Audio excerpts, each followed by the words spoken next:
ಎಲ್ಲರಿಗೂ ನಮಸ್ಕಾರ. ಥಟ್ ಅಂತ ಹೇಳಿ ಕ್ವಿಜ್ ಕಾರ್ಯಕ್ರಮಕ್ಕೆ ತಮಗೆಲ್ಲ ಸ್ವಾಗತ. ಅಪ್ಪ ಅಮ್ಮಂದರಾಗಿ ಮಕ್ಕಳಿಗೆ ನಾವು ಮಾದರಿಯಾಗಿರಬೇಕು. ಹಿರಿಯಕ್ಕನ ಚಾಳಿ ಮನೆ ಮಂದಿಗೆಲ್ಲ ಅನ್ನೋ ಮಾತನ್ನು ನಾವೆಲ್ಲ ಕೇಳಿರ್ತೇವೆ. ಹಾಗಾಗಿ ಮಕ್ಕಳಿಗೆ ಬಾಯಲ್ಲಿ ಹೇಳುವುದಕ್ಕಿಂತ ಮಾಡಿ ತೋರಿಸಿದ್ರೆ ಅದಕ್ಕೆ ಬೆಲೆ ಹೆಚ್ಚು.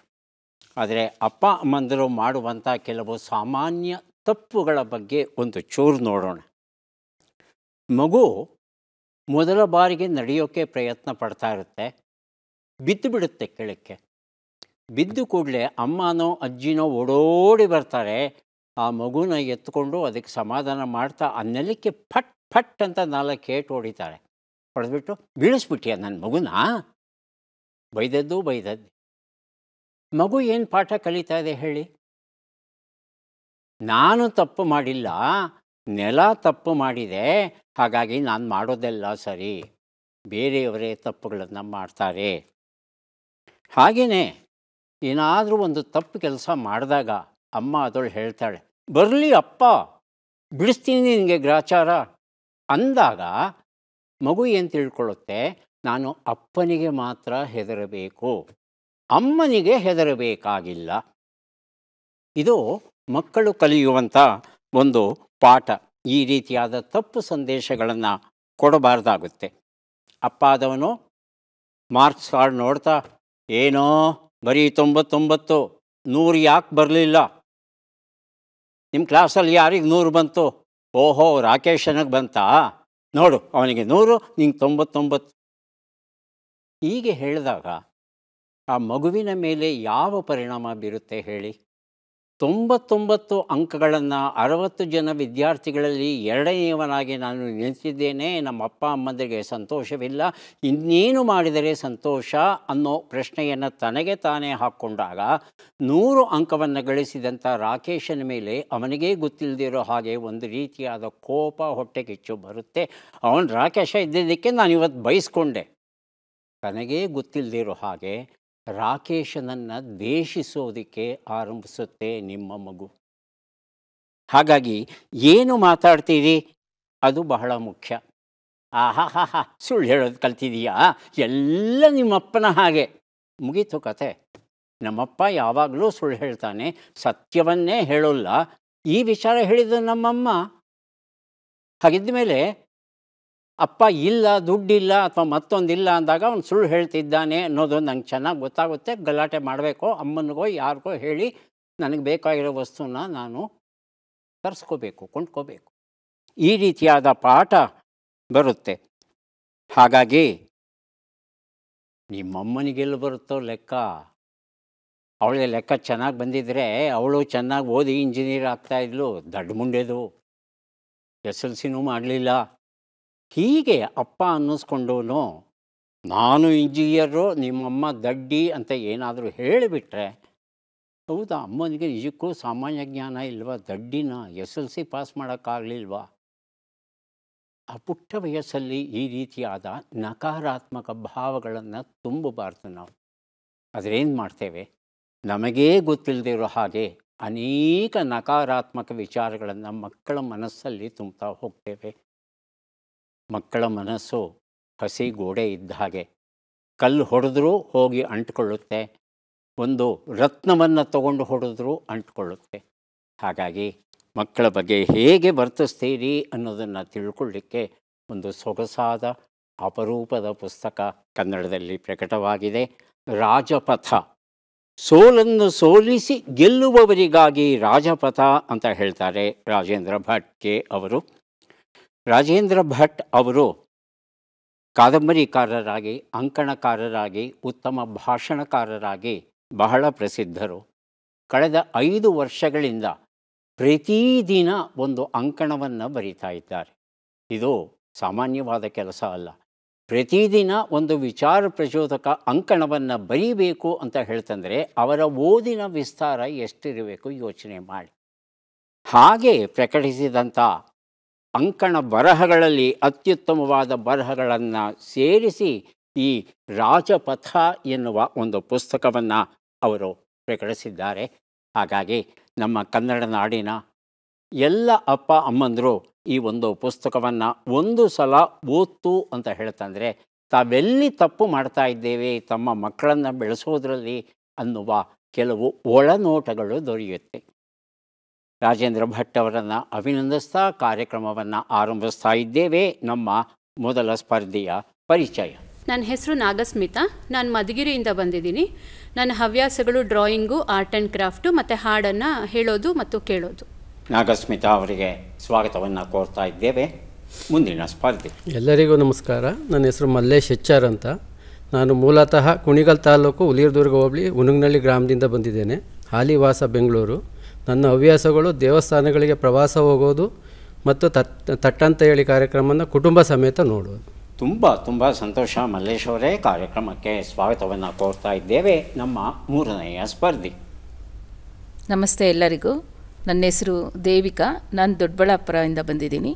ನನ್ನ ವೃತ್ತಿ ಬಂದು LIC ಪ್ರತಿನಿಧಿಯಾಗಿ ಕೆಲಸ ಮಾಡ್ತೀನಿ. ನನ್ನ ಹವ್ಯಾಸ ಬಂದು ಹಾಡು ಕೇಳೋದು. ದೇವಿಕಾ ಅವರಿಗೆ ಸ್ವಾಗತವನ್ನು ಕೋರ್ತಾ ಇದ್ದೇವೆ.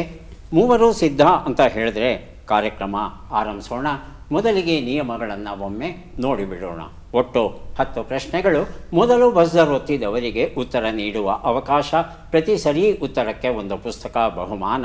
ಆಯ್ಕೆಗಳು ಬರುವ ಮೊದಲೇ ಬಜರ್ ಒತ್ತಿ ಸರಿ ಉತ್ತರ ನೀಡಿದರೆ 2 ಪುಸ್ತಕ ಬಹುಮಾನ. 100 ಅಂಕ ಗಳಿಸಿದವರಿಗೆ ಒಂದು ಪುಸ್ತಕ. ವಿಶೇಷ ಬಹುಮಾನ. ನಕಾರಾತ್ಮಕ ತಂತ್ರಗಳಿಗೆ ಅವಕಾಶವಿಲ್ಲ. ಕಾರ್ಯಕ್ರಮದ ಮೊದಲ ಪುಸ್ತಕ, ಮೊದಲ ಪ್ರಶ್ನೆಯನ್ನು ಈಗ ನೋಡೋಣ. ಭಾವಗಳು ನೂರಾರು, ಚಂದ್ರಿಕಾ ಬರೆದಂಥ ಪುಸ್ತಕ ಇದು. ಮೊದಲ ಪ್ರಶ್ನೆ ಈಗ ಬಂತು. ICC ಮಹಿಳಾ ವಿಶ್ವಕಪ್ ಕ್ರಿಕೆಟ್ ಫೈನಲ್ ಪಂದ್ಯದಲ್ಲಿ, ಅಂದರೆ ಈಗಷ್ಟೇ ಮುಕ್ತಾಯವಾದಂಥ 2025 ಪಂದ್ಯದಲ್ಲಿ ಯಾರು ಶತಕವನ್ನು ಪಡೆದರು ಅಂತ ತಿಳ್ಕೋಬೇಕಾಗಿದೆ. ಆಯ್ಕೆಗಳು: ಲಾರಾ ವೋಲ್ವಾರ್ಡ್, ಹರ್ಮನ್ಪ್ರೀತ್ ಕೌರ್, ಮಾರಿಜಾನೆ ಕಪ್, ಸ್ಮೃತಿ ಮಂಧಾನ. ಮೊದಲಿಗೆ ಬಜರುತ್ತಿದ್ದಾರೆ ನಾಗಸ್ಮಿತಾ, ಆನಂತರ ದೇವಿಕಾ. ಸ್ಮೃತಿ ಮಂಧಾನ. ಸ್ಮೃತಿ ಮಂಧಾನ ಆಯ್ಕೆ 4. ದೇವಿಕಾ ಹರ್ಮನ್ಪ್ರೀತ್ ಕೌರ್. ಹರ್ಮನ್ಪ್ರೀತ್ ಕೌರ್ ಆಯ್ಕೆ 2. ಉತ್ತರವನ್ನು ನೋಡೋಣ. ಸರಿಯಾದ ಉತ್ತರ ಲಾರಾ ವೋಲ್ವಾರ್ಡ್ ಆಗಿತ್ತು. 50 ಓವರುಗಳಲ್ಲಿ 278 ರನ್ ಗಳಿಸಬೇಕಾದ ಒಂದು ಬೃಹತ್ ಸವಾಲನ್ನು ದಕ್ಷಿಣ ಆಫ್ರಿಕಾ ಪಡೆಯುತ್ತೆ. ನಮ್ಮ ಭಾರತೀಯ ಮಹಿಳಾ ಕ್ರಿಕೆಟ್ ತಂಡದಿಂದ ಈಕೆ 98 ಚೆಂಡುಗಳನ್ನು ಹೊಡೆದು 101 ರನ್ಗಳನ್ನು ಗಳಿಸ್ತಾಳೆ. ಆದರೂ ಸಹ ದಕ್ಷಿಣ ಆಫ್ರಿಕಾನ ಗೆಲ್ಲಿಸೋದಕ್ಕೆ ಸಾಧ್ಯವಾಗೋದಿಲ್ಲ. ಈಕೆ ಹೊಡೆದ ಚೆಂಡನ್ನು ಅಮನ್ಜೋತ್ ಕೌರ್ ಅವರು ಎಷ್ಟು ಸೊಗಸಾಗಿ ಕ್ಯಾಚ್ ಹಿಡಿತಾರೆ ಅಂತ ಹೇಳ್ತಂದರೆ ಆ ಕ್ಯಾಚ್ ಇಡೀ ಪಂದ್ಯದ ಗತಿಯನ್ನೇ ಬದಲಾಯಿಸಿಬಿಡುತ್ತೆ.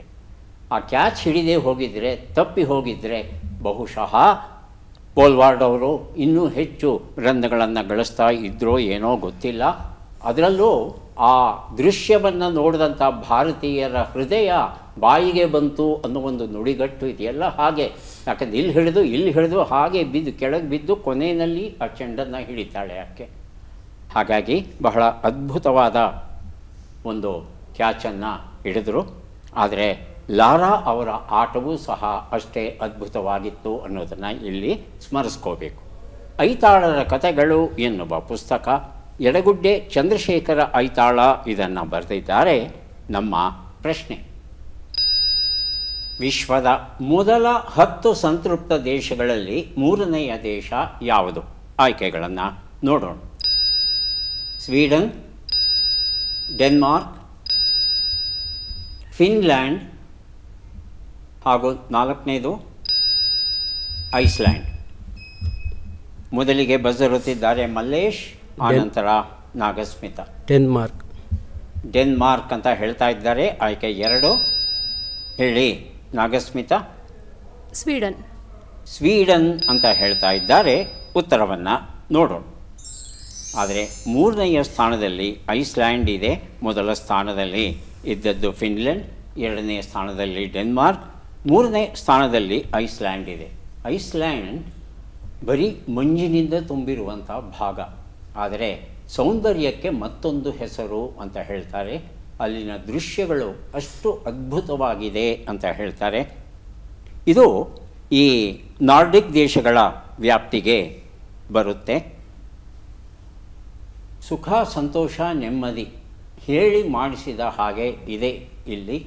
ಲಂಚ ರುಷವತ್ತಿನ ಲವಲೇಶ ಲಕ್ಷಣವು ಎಲ್ಲಿಯೂ ಕಂಡುಬರೋಲ್ಲ. ಹಾಗಾಗಿ ಆ ದೇಶಕ್ಕೆ ಹೋದಂಥ ಜನರೂ ಸಹ ಯಾಕೆ ನಾವು ಇಲ್ಲೇ ಉಳಿಬಾರ್ದು ಅಂತ ಯೋಚನೆ ಮಾಡಿದ್ರೆ ಅದರಲ್ಲಿ ಯಾವುದೇ ಅತಿಶಯೋಕ್ತಿ ಇಲ್ಲ. ನಮ್ಮ ಭಾರತ ಮಾತ್ರ 147 ದೇಶಗಳಲ್ಲಿ 118ನೆಯ ಸ್ಥಾನದಲ್ಲಿದೆ. ಹಾಗಾಗಿ ನಾವೆಲ್ಲ ಸುಧಾರಿಸಬೇಕಾದ, ನಡೆಯಬೇಕಾದ ಹಾದಿ ಬಹಳ ಬಹಳ ಬಹಳ ಸುದೀರ್ಘವಾಗಿದೆ.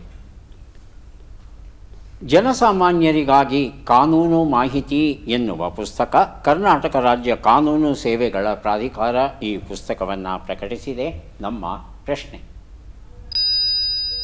ಚಾಮರಸ, ಕುಮಾರವ್ಯಾಸ, ಲಕ್ಕಣದಂಡೇಶ, ಶ್ರೀನಾಥ ಮತ್ತು ಗಣಿತಜ್ಞ ಪರಮೇಶ್ವರ ಯಾರ ಆಶ್ರಯದಲ್ಲಿ ಇದ್ದರು?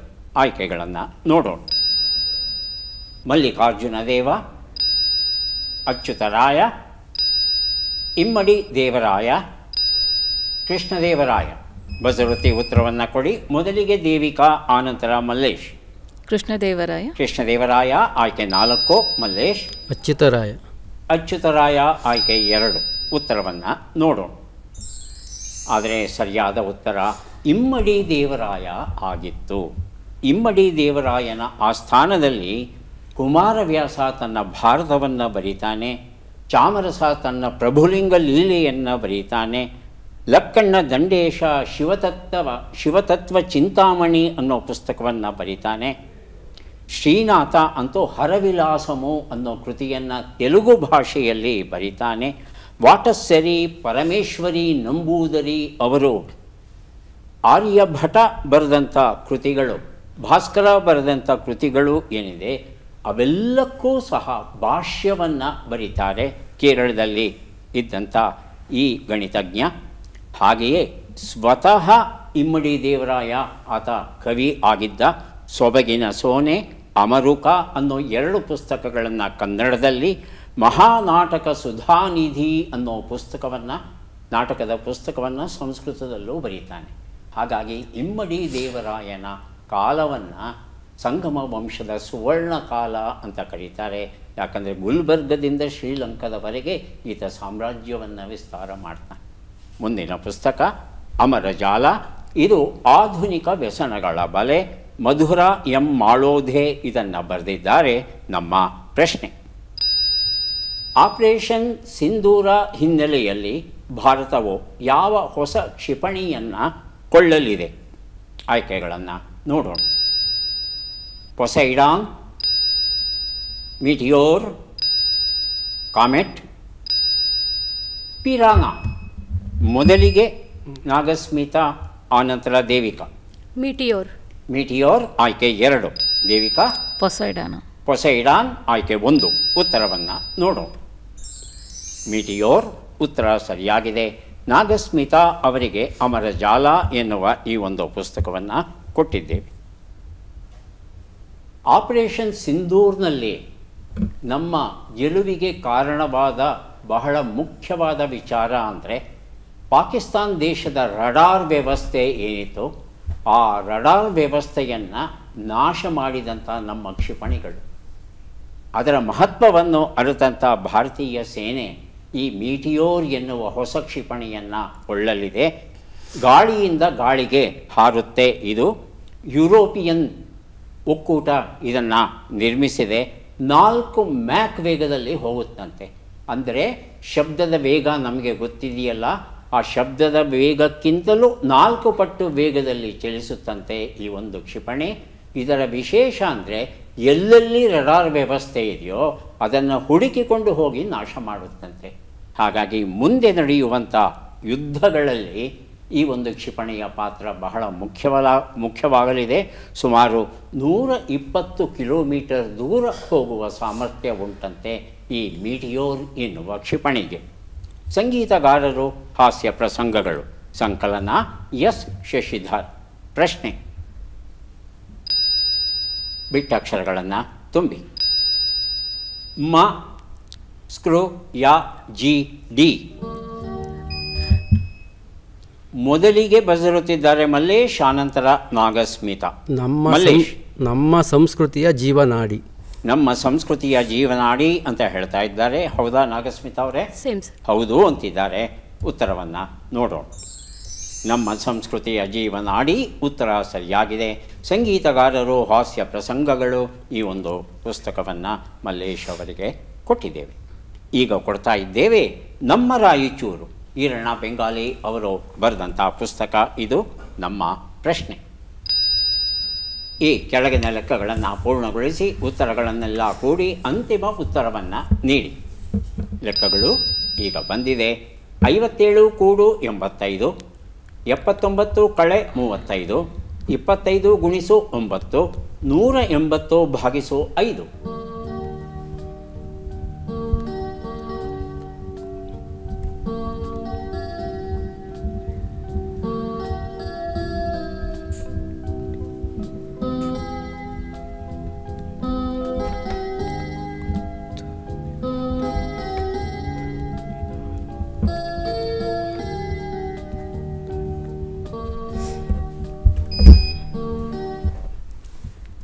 ಬಜರುತ್ತಿದ್ದಾರೆ ಮಲ್ಲೇಶ್ ಅವರು.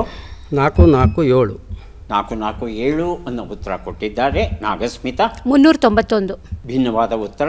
ದೇವಿಕಾ ಇನ್ನು ಲೆಕ್ಕವನ್ನು ಮಾಡ್ತಾ ಇದ್ದಾರೆ. ಉತ್ತರವನ್ನು ನೋಡ್ತಾ ಹೋಗೋಣ. ಒಂದು ಉತ್ತರ 142, 44, 225, 36 ಎಲ್ಲವನ್ನು ಕೂಡಿದ್ರೆ 447 ಬಂದಿದೆ. ಮಲ್ಲೇಶ್ ಈ ಉತ್ತರವನ್ನು ಕೊಟ್ಟಿದ್ದಾರೆ. ನಮ್ಮ ರಾಯಚೂರು ಎನ್ನುವ ಈ ಒಂದು ಪುಸ್ತಕವನ್ನು ಅವರಿಗೆ ಕೊಟ್ಟಿದ್ದೇನೆ. ಭೂಮಂಡಲದ ಸಮಸ್ಯೆಗಳಿಗೆ ಭಾರತದ ಉತ್ತರ, HR ಯಜಮಾನಾಚಾರ್ ಬರೆದಂಥ ಪುಸ್ತಕ. ನಮ್ಮ ಪ್ರಶ್ನೆ ಈಗ ಬಂತು. ಈ ಪದ್ಮ ಪುರಸ್ಕೃತರನ್ನು ಗುರುತಿಸಿ ಚಿತ್ರವನ್ನು ನೋಡೋಣ.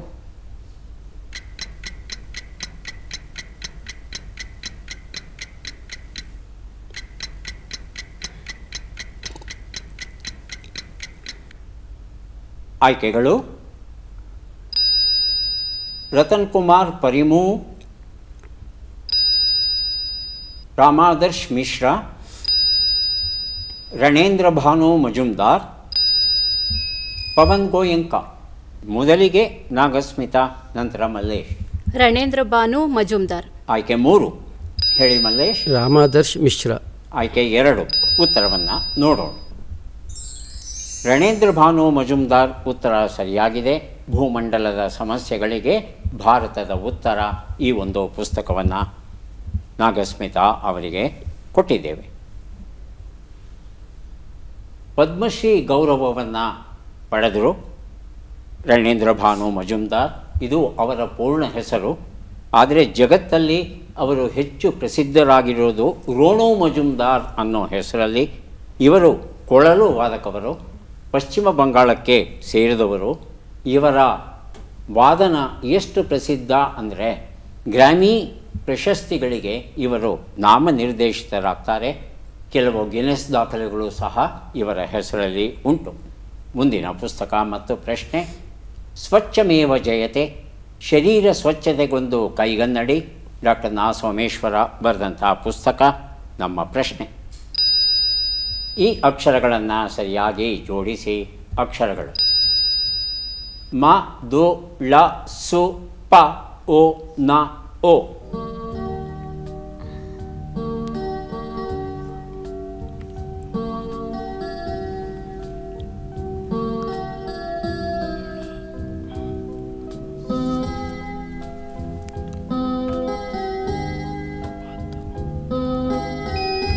ಬಜರುತ್ತಿದ್ದಾರೆ ಮಲ್ಲೇಶ್ ಅವರು. ಒಳ ಮನಸ್ಸು ಒಪ್ಪದು. ಒಳ ಮನಸ್ಸು ಒಪ್ಪದು, ಹೊರ ಮನಸ್ಸು ಹೇಳುತ್ತೆ ತಗೋ ಅಂತ. ಯಾರು ಮಾತು ಕೇಳಬೇಕು ಗೊತ್ತಾಗಲ್ಲ, ಗೊಂದಲ ಆಗ್ತಾ ಇದೆ. ಒಳ ಮನಸ್ಸು ಸರಿ ಇರಬಹುದಾ? ಸರಿ. ನಾಗಸ್ಮಿತಾ ಅವರೇ? ಸರಿ ಸರ್. ಸರಿಗಿದೆಯಾ ದೇವಿಕಾ? ಎಸ್. ಸರಿಗಿದೆ. ಉತ್ತರವನ್ನು ನೋಡೋಣ. ಒಳ ಮನಸ್ಸು ಒಪ್ಪದು, ಅಂತಸಾಕ್ಷಿ, ಅಂತರ್ಸಾಕ್ಷಿ, ಒಳಸಾಕ್ಷಿ ಹೀಗೆಲ್ಲ ಹೇಳ್ತೇವೆ. ಸ್ವಚ್ಛಮೇವ ಜಯತೆ ಈ ಒಂದು ಪುಸ್ತಕವನ್ನು ಮಲ್ಲೇಶ್ ಅವರಿಗೆ ಕೊಟ್ಟಿದ್ದೇವೆ. ಈಗ 3 ಪುಸ್ತಕಗಳನ್ನು ಕೊಡುವಂಥ ಕ್ಷಣ ಬಂತು. ಪದಬಂಧ ಬಂದಿದೆ. ಸುಳುಹುಗಳನ್ನು ನೋಡೋಣ. ಸುಳುಹುಗಳು: ಎತ್ತರದ ಕಂಬದಿಂದ ತೂಗುವ ದೀಪ ಅಥವಾ ಗೂಡು ದೀಪ, ಕೆಟ್ಟ ಕೆಲಸ, ಲಾಟೀನು, ಲಾಂಧ್ರ.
ಸಾಮಾನ್ಯವಾಗಿ ದೀಪಾವಳಿಯಲ್ಲಿ ಹಾಗೂ ಕ್ರಿಸ್ಮಸ್ ಹಬ್ಬದಲ್ಲಿ ಈ ಒಂದು ದೀಪವನ್ನು ಬಳಸೋದುಂಟು. ಹೇಳಿಮ್ಮ. ಆಕಾಶದೀಪ. ಆಕಾಶದೀಪ. ನಾಗಸ್ಮಿತಾ? ಆಕಾಶ ಬುಟ್ಟಿ. ಆಕಾಶ ಬುಟ್ಟಿ.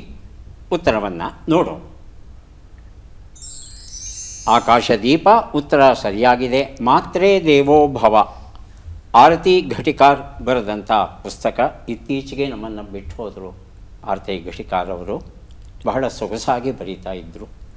2 ಉತ್ತರ ಅವಕಾಶ. ಮೊದಲು ದೇವಿಕಾ ಅವರಿಗೆ. ಅವರು ಉತ್ತರ ಕೊಡಲಿಲ್ಲ ಅಂದರೆ ಬೇರೆಯವರು ಪ್ರಯತ್ನಿಸಬಹುದು. ದೇವಿಕಾ ಅವರೇ 2 ಉತ್ತರ. ಕೆಟ್ಟ ಕೆಲಸ. ಈಗ ಹೊಸದಾಗಿ ಬಜ್ಜರುತ್ತಿ ಉತ್ತರ ಕೊಡಬಹುದು. ನಾಗಸ್ಮಿತಾ ಮತ್ತು ಮಲ್ಲೇಶ್ ಅವರು. ಯಾರಿಗೆ ಗೊತ್ತಿದೆ ಹೇಳಿ. ಮಲ್ಲೇಶ್, 2ನೇದಕ್ಕೆ ಮಾತ್ರ. ಅಕಾರ್ಯ. ಅಕಾರ್ಯ. ಅಕಾರ್ಯ. ನಾಗಸ್ಮಿತಾ ಪ್ರಯತ್ನಿಸ್ತೀರಾ? ಪ್ರಯತ್ನಿಸ್ತಾ ಇಲ್ಲ. ಉತ್ತರವನ್ನು ನೋಡೋಣ. ಕುಕಾರ್ಯ. ಅದು ಕೆಟ್ಟ ಕೆಲಸ. ಕುಕಾರ್ಯ. ಅಕಾರ್ಯ. ಅಕಾರ್ಯ ಅಂದರೆ ಮಾಡಬಾರದ ಕೆಲಸ ಅನ್ನೋ ಅರ್ಥ ಅಷ್ಟೇ ಬರುತ್ತೆ. ಕುಕಾರ್ಯ ಅಂದಾಗ ಕು ಅತ್ಯಂತ ಕೆಟ್ಟದ್ದು, ಅದನ್ನು ಮಾಡಲೇಬಾರ್ದು ಅನ್ನೋ ಒಂದು ಉತ್ತರ ಬರುತ್ತೆ. 3 ಉತ್ತರ. ಯಾರು ಬೇಕಾದ್ರೂ ಬಜರುತ್ತಿ ಉತ್ತರ ಕೊಡಿ. ಲಾಟೀನು, ಲಾಂಧ್ರ. ಮೊದಲಿಗೆ ದೇವಿಕಾ ಬಜರುತ್ತಿ. ಕಂದೀಲು. ಕಂದೀಲು. ಕಂದೀಲು. ಉತ್ತರವನ್ನು ನೋಡೋಣ. ಕಂದೀಲು ಉತ್ತರ ಸರಿಯಾಗಿದೆ. ಆವಿಷ್ಕಾರದ ಅವಾಂತರ ಯಮುನಾಮೂರ್ತಿ ಬರೆದಂಥ ಪುಸ್ತಕ ದೇವಿಕಾ ಅವರಿಗೆ ಕೊಟ್ಟಿದ್ದೇವೆ. ಈಗ ಬಂದಿದ್ದೇವೆ ಕೊನೆಯ ಘಟ್ಟಕ್ಕೆ. ಚಟ್ಪಟ್ ಚಿನ್ಕುರುಳಿ. 5 ಪ್ರಶ್ನೆಗಳು. ಮೊದಲ ಅವಕಾಶ ನಾಗಸ್ಮಿತಾ ಅವರಿಗೆ. ಸಿದ್ಧವಾಗಿದ್ದರೆ ಪ್ರಶ್ನೆಗಳನ್ನು ಆರಂಭಿಸ್ತೇವೆ. ಮೊದಲ ಪ್ರಶ್ನೆ: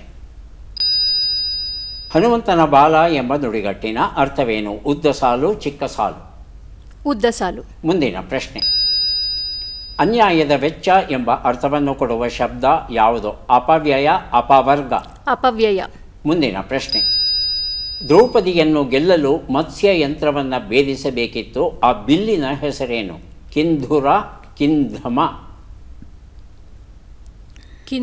ಕಿಂದೂರ. ಮುಂದಿನ ಪ್ರಶ್ನೆ: ಈ ಗಾದೆಯನ್ನು ಪೂರ್ಣಗೊಳಿಸಿ. ಕಣ್ಣರಿಯದಿದ್ದರೂ ಕರುಳು ಅರಿಯುತ್ತದೆ. ಮುಂದಿನ ಪ್ರಶ್ನೆ: ಈ ಒಗಟನ್ನು ಬಿಡಿಸಿ.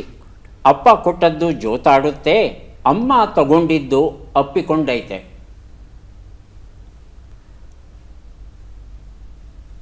ಉತ್ತರವನ್ನು ನೋಡ್ತಾ ಹೋಗೋಣ. 1 ಉತ್ತರ. ಹನುಮಂತನ ಬಾಲ ಉದ್ದ ಸಾಲು ಸರಿಯಾಗಿದೆ. 2ನೇ ಪ್ರಶ್ನೆಗೆ ಉತ್ತರ ಅಪವ್ಯಯ ಸರಿಯಾಗಿದೆ.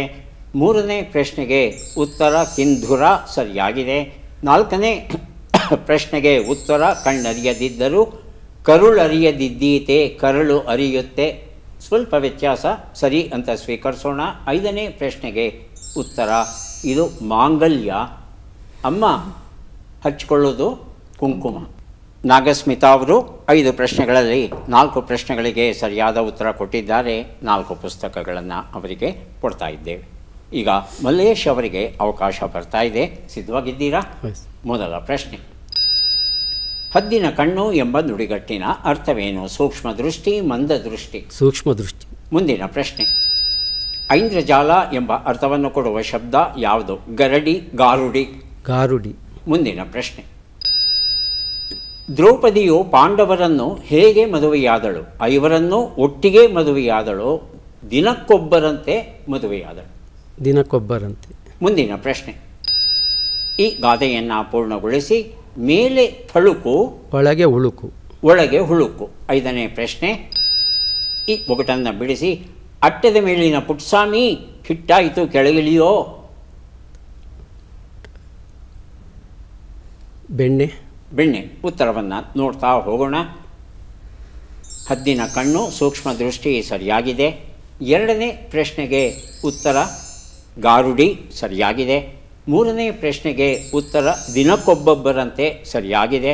ನಾಲ್ಕನೇ ಪ್ರಶ್ನೆಗೆ ಉತ್ತರ ಒಳಗೆ ಹುಳುಕು ಸರಿಯಾಗಿದೆ. ಐದನೇ ಪ್ರಶ್ನೆ ಉಪ್ಪಿನಕಾಯಿ ಆಗಿತ್ತು. ಬೆಣ್ಣೆಯನ್ನು ಯಾರು ಅಟ್ಟದಲ್ಲಿ ಇಡೋಲ್ಲ, ನೀರು ಅದು ನೆಲವಿಗೆ, ಅದು ಬೆಕ್ಕಿನ ಕೈಗೆ ಮಕ್ಕಳ ಕೈಗೆ ಸಿಗಬಾರ್ದು ಅಂತ ನೆಲವಿಗೆಯಲ್ಲಿ ತೂಗು ಹಾಕ್ತಾರೆ. ಅದನ್ನು ಅಟ್ಟ ಅಂತ ಕರೆಯಲ್ಲ.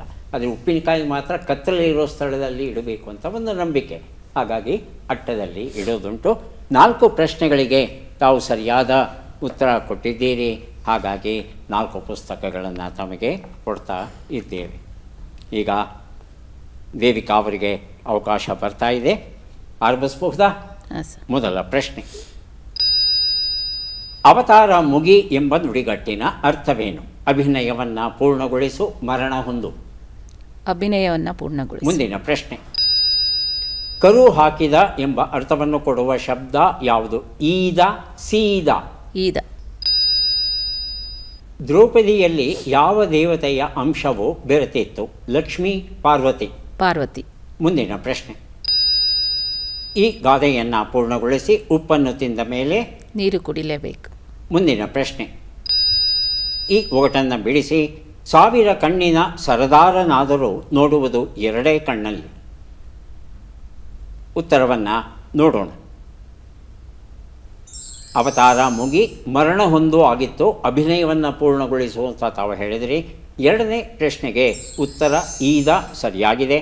3ನೇ ಪ್ರಶ್ನೆಗೆ ಉತ್ತರ ಲಕ್ಷ್ಮಿ ಆಗಿತ್ತು. 4ನೇ ಪ್ರಶ್ನೆಗೆ ಉತ್ತರ ಉಪ್ಪನ್ನು ತಿಂದ ಮೇಲೆ ನೀರನ್ನು ಕುಡಿಯಲೇಬೇಕು. ಉತ್ತರ ಸರಿಯಾಗಿದೆ. 5ನೇ ಪ್ರಶ್ನೆಗೆ ಉತ್ತರ ಇದು ನವಿಲು ಆಗಿತ್ತು. 2 ಪ್ರಶ್ನೆಗಳಿಗೆ ತಾವು ಸರಿಯಾದ ಉತ್ತರ ಕೊಟ್ಟಿದ್ದೀರಿ.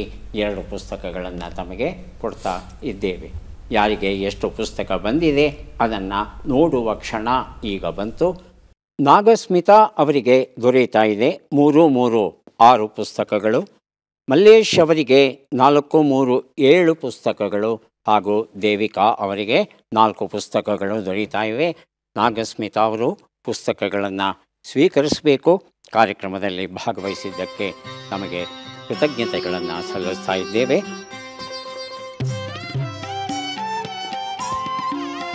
ಮಲ್ಲೇಶ್ ಅವರಿಗೆ 7 ಪುಸ್ತಕ ಸ್ವೀಕರಿಸಿ ಅಭಿನಂದನೆಗಳು. ದೇವಿಕಾ ಅವರಿಗೆ 4 ಪುಸ್ತಕಗಳು ದೊರೆಯುತ್ತಾ ಇವೆ, ಸ್ವೀಕರಿಸಿ ಅಭಿನಂದನೆಗಳು. ಕಪ್ಪು ಬಣ್ಣದ ಅಥವಾ ಗಾಢ ನೀಲಿ ಬಣ್ಣದ ಒಂದು ಬೆಲೆ ಬಾಳುವ ಕಲ್ಲು ಉಂಟು. ಅದನ್ನು ಬ್ಲ್ಯಾಕ್ ಒಪಾಲ್ ಅಂತ ಕರೀತಾರೆ. ಈ ಬ್ಲ್ಯಾಕ್ ಒಪಾಲ್ ಜಗತ್ತಲ್ಲಿ ಹೆಚ್ಚಿಗೆ ಸಿಗೋದು ಆಸ್ಟ್ರೇಲಿಯಾದಲ್ಲಿ ಮಾತ್ರ. 95% ಬ್ಲ್ಯಾಕ್ ಒಪಾಲ್ ಸಿಗೋದು ಬರೀ ಆಸ್ಟ್ರೇಲಿಯಾದಲ್ಲಿ. ಬೇರೆ ಬೇರೆ ಕಡೆ ಸ್ವಲ್ಪ ಪ್ರಮಾಣದಲ್ಲಿ ಸಿಗಬಹುದು. ಆದರೆ ಕಪ್ಪು ಬಣ್ಣ ಆದರೂ ಇದರ ಆಕರ್ಷಕವಾಗಿರುತ್ತೆ. ಇದು ಆಸ್ಟ್ರೇಲಿಯಾದಲ್ಲಿ ಮಾತ್ರ ಸಿಗುತ್ತಂತೆ. ಮತ್ತೆ ಭೇಟಿಯಾಗೋಣ. ನಮಸ್ಕಾರ.